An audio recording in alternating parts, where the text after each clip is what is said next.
What could a penny buy a boy with nothing else in the world? In today's story, a hungry lad walks to London expecting streets of gold and finds something quite different.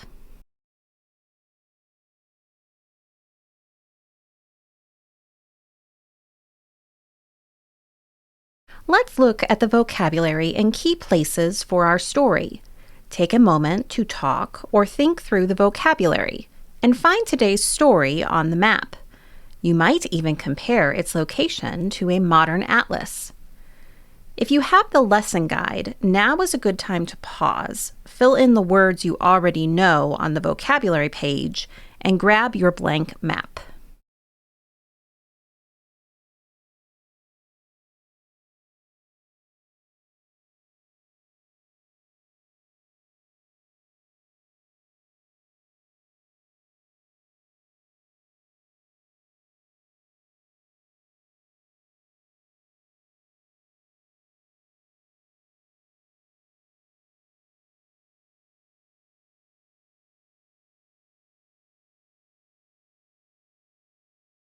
Whittington and His Cat.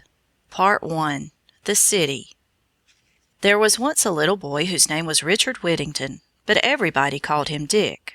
His father and mother had died when he was only a babe, and the people who had the care of him were very poor.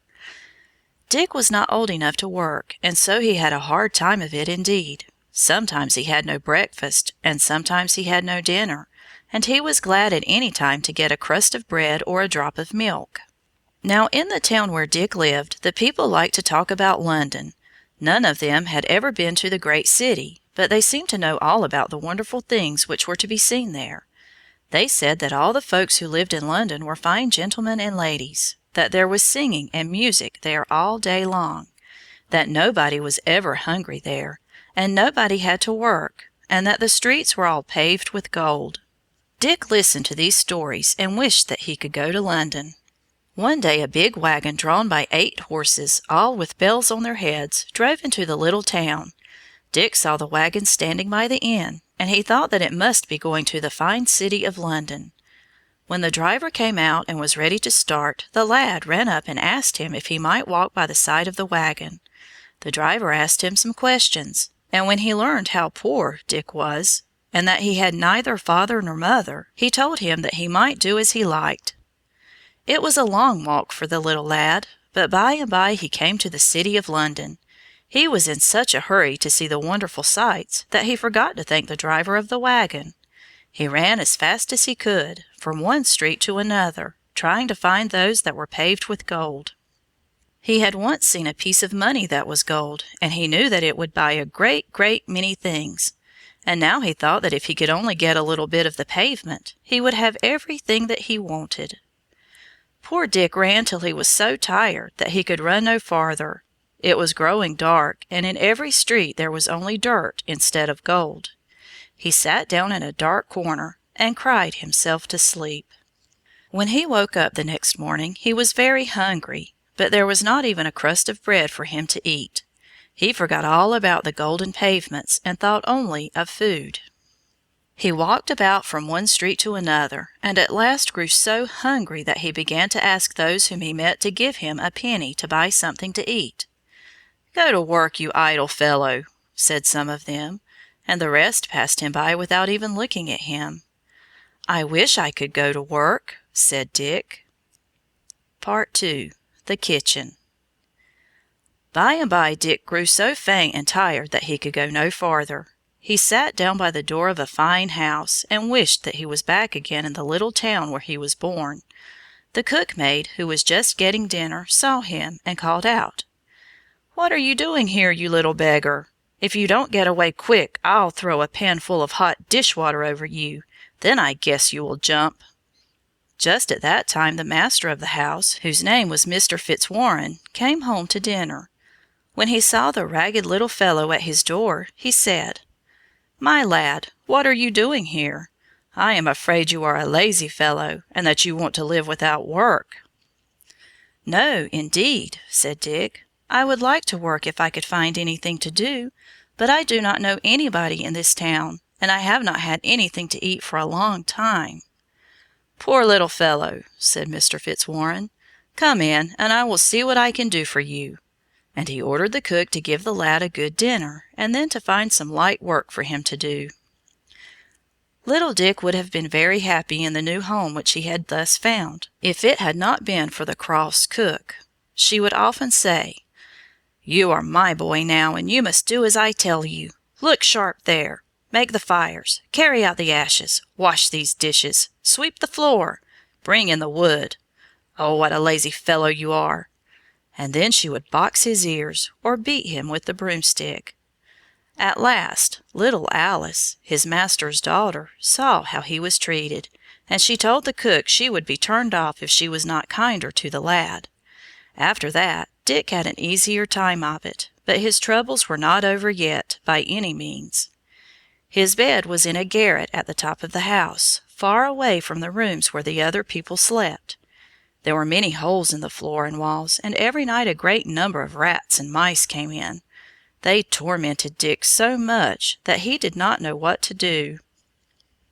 One day a gentleman gave him a penny for cleaning his shoes, and he made up his mind that he would buy a cat with it. The very next morning he met a girl who was carrying a cat in her arms. "I will give you a penny for that cat," he said. "All right," the girl said. "You may have her, and you will find that she is a good mouser too." Dick hid his cat in the garret, and every day he carried a part of his dinner to her. It was not long before she had driven all the rats and mice away, and then Dick could sleep soundly every night. Part III. The Venture. Some time after that, a ship that belonged to Mr. Fitzwarren was about to start on a voyage across the sea. It was loaded with goods which were to be sold in lands far away. Mr. Fitzwarren wanted to give his servants a chance for good fortune too, and so he called all of them into the parlor and asked if they had anything they would like to send out in the ship for trade. Every one had something to send, every one but Dick.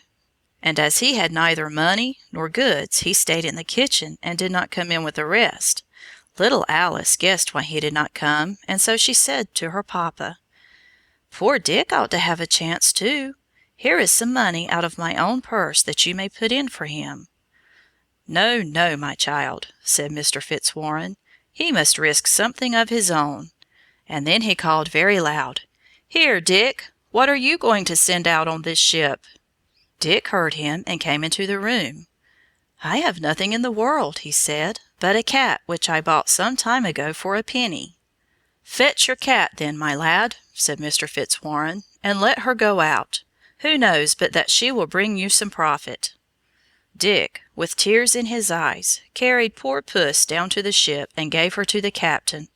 Everybody laughed at his queer venture, but little Alice felt sorry for him and gave him money to buy another cat.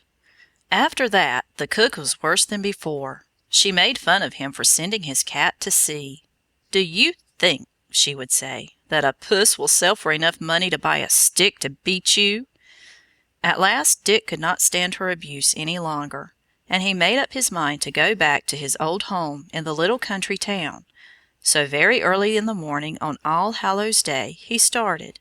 He walked as far as the place called Holloway, and there he sat down on a stone, which to this day is called Whittington's stone. As he sat there very sad and wondering which way to go, he heard the bells on Bow Church, far away, ringing out a merry chime. He listened. They seemed to say to him, "Turn again, Whittington, thrice Lord Mayor of London." "Well, well," he said to himself, "I would put up with almost anything to be Lord Mayor of London when I am a man, and to ride in a fine coach. I think I will go back and let the old cook cuff and scold me as much as she pleases." Dick did go back, and he was lucky enough to get into the kitchen and set about his work before the cook came downstairs to get breakfast. Part IV. The Cat. Mr. Fitzwarren's ship made a long voyage, and at last reached a strange land on the other side of the sea. The people had never seen any white men before, and they came in great crowds to buy the fine things with which the ship was loaded. The captain wanted very much to trade with the king of the country, and it was not long before the king sent word to him to come to the palace and see him. The captain did so. He was shown into a beautiful room, and given a seat on a rich carpet all flowered with silver and gold. The king and queen were seated not far away, and soon a number of dishes were brought in for dinner. They had hardly begun to eat when an army of rats and mice rushed in and devoured all the meat before anyone could hinder them. The captain wondered at this, and asked if it was not very unpleasant to have so many rats and mice about. "Oh, yes," was the answer. "It is indeed unpleasant, and the king would give half his treasure if he could get rid of them." The captain jumped for joy. He remembered the cat which little Whittington had sent out, and he told the king that he had a little creature on board his ship which would make short work of the pests. Then it was the king's turn to jump for joy, and he jumped so high that his yellow cap or turban dropped off his head. "Bring the creature to me," he said. "If she will do what you say, I will load your ship with gold." The captain made believe that he would be very sorry to part with the cat. But at last he went down to the ship to get her, while the king and queen made haste to have another dinner made ready. The captain, with Puss under his arm, reached the palace just in time to see the table crowded with rats. The cat leaped out upon them, and oh, what havoc she did make among the troublesome creatures! Most of them were soon stretched dead upon the floor, while the rest scampered away to their holes, and did not dare to come out again. The king had never been so glad in his life, and the queen asked that the creature which had done such wonders should be brought to her. The captain called, "Pussy, pussy, pussy," and the cat came up and rubbed against his legs. He picked her up and offered her to the queen, but at first the queen was afraid to touch her. However, the captain stroked the cat and called, "Pussy, pussy, pussy," and then the queen ventured to touch her. She could only say, "Putty, putty, putty," for she had not learned to talk English. The captain then put the cat down on the queen's lap, where she purred and purred until she went to sleep. The king would not have missed getting the cat now for the world. He at once made a bargain with the captain for all the goods on board the ship, and then he gave him 10 times as much for the cat as all the rest came to. The captain was very glad. He bade the king and queen good-bye, and the very next day set sail for England. Part V. The Fortune. One morning Mr. Fitzwarren was sitting at his desk in the office. He heard someone tap softly at the door, and he said, "Who's there?" "A friend," was the answer. "I have come to bring you news of your ship, Unicorn." Mr. Fitzwarren jumped up quickly and opened the door. Whom should he see waiting there but the captain, with a bill of lading in one hand and a box of jewels in the other. He was so full of joy that he lifted up his eyes and thanked heaven for sending him such good fortune. The captain soon told the story of the cat, and then he showed the rich present which the king and queen had sent to poor Dick in payment for her. As soon as the good gentleman heard this, he called out to his servants, "Go send him in and tell him of his fame. Pray call him Mr. Whittington by name." Some of the men who stood by said that so great a present ought not to be given to a mere boy, but Mr. Fitzwarren frowned upon them.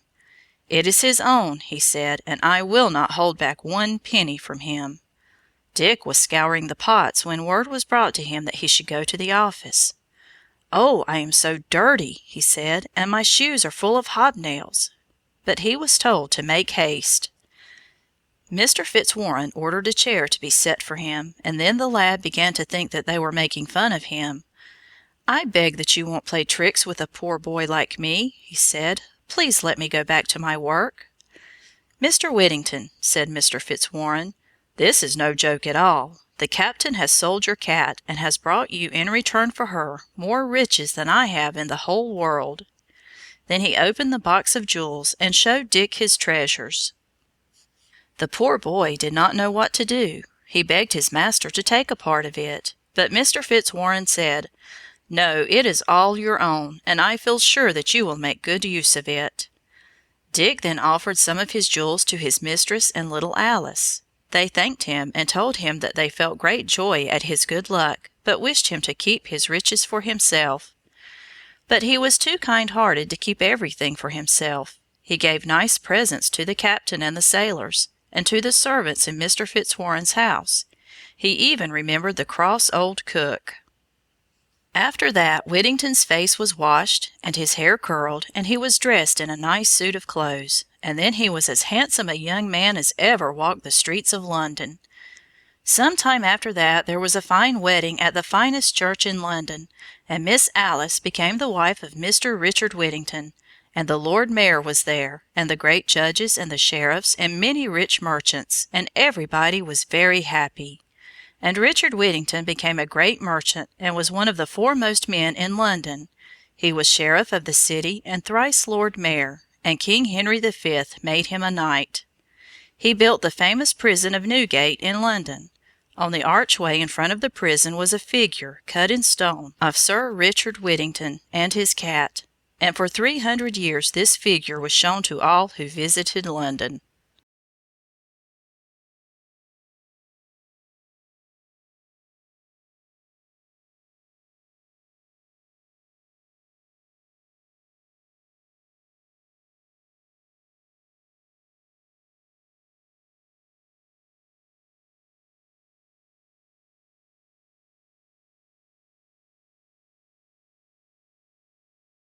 So what did that penny buy?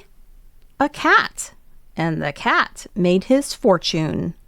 And London has told the story of Dick Whittington and his cat for hundreds of years. We do the planning. The books come alive. Your child does the learning. See you next time.